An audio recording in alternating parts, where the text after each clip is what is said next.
as a serious danger, because what's happening is that the Trump regime apparently feels that non-U.S. citizens do not have a constituency of support in this country.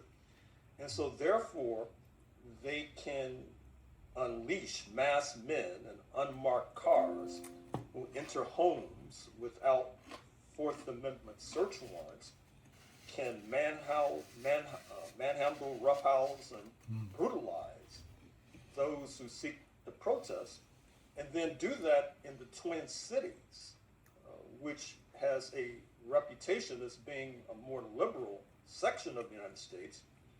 And you may recall that the Green Bay Packers late football coach Vince Lombardi said that if you're planning to struggle or to battle another team, you attack them at their strength, not at their weakness. Because if you can get their strength to crumble, the weakness will automatically virtually crumble.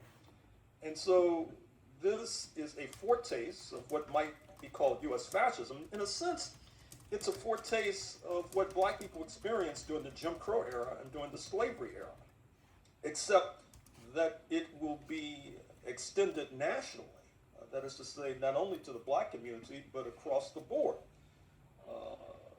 One of the problems we face right now is that in order to fight this menace, many of our leaders and organizations have lost sight of history because, as noted, our people, not necessarily ourselves, have experienced slavery, Jim Crow, a foretaste of fascism, and the way we dug ourselves out of that deep hole was seeking allies abroad. Seeking allies abroad doesn't even occur to many people. What's interesting about black people is that many black people have, understandably, a very sour view of the United States of America, which is wholly justified.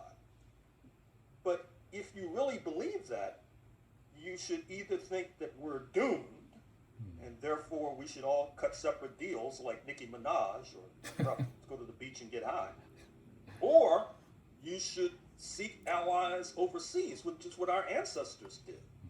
But most of our organizations and leaders, they have no clue. I mean, if you read the global press is talking about we're entering a new world order.